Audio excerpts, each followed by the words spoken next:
மோடிக்கு எதிரான வழக்கில் உச்சநீதிமன்றம் கூறிய பதில்.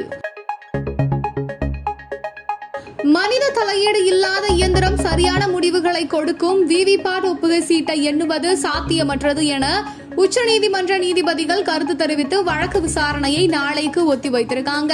இந்த வழக்கானது மீண்டும் காகித வாக்குச்சீட்டு முறைக்கு திரும்ப வேண்டும் அல்லது மின்னணு இயந்திரத்தில் வாக்குப்பதிவு செய்யும் பொழுது வாக்காளருக்கு விவிபாட் இயந்திரம் மூலம் ஒப்புகை சீட்டு வழங்கும் முறையை அமல்படுத்த வேண்டும் அப்படின்னு கோரி உச்சநீதிமன்றத்தில் ஜனநாயக சீர்திருத்த சங்கம் அப்படின்ற அமைப்பின் சார்பில் மனு தாக்கல் செய்யப்பட்டது.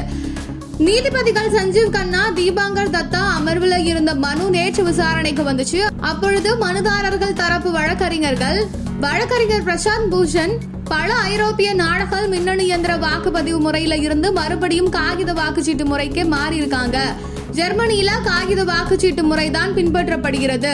மின்னணு வாக்குப்பதிவு இயந்திரத்துல முறைகேடு செய்ய முடியும் அப்படின்னு பல ஆய்வுகள் தெரிவித்திருக்குது.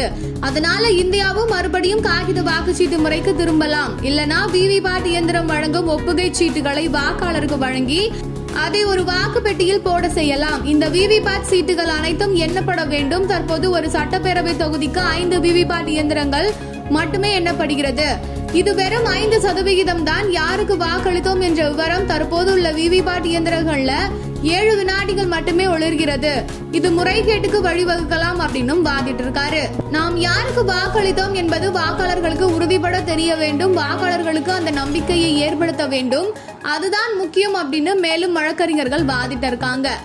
இதையடுத்து நீதிபதிகள் கூறிய போது, எங்களுக்கு 60 வயது ஆகிறது. காகித வாக்குச்சீட்டு முறை அமல்ல இருந்த போது என்ன நடந்தது அப்படின்றத நீங்க மறந்திருக்கலாம். நாங்கள் மறக்கல. ஜெர்மனி மக்கள் தொகை சுமார் 6 கோடி தான் இருக்கும். நம் நாட்டுல 97 கோடி வாக்காளர்கள் இருக்காங்க. அனைத்து விவிபாட் ஒப்புகை சீட்டுகளையும் எண்ண வேண்டும் அப்படின்னா மனித தவறுகள், பாரபட்சம் நடக்க வாய்ப்பு இருக்குது.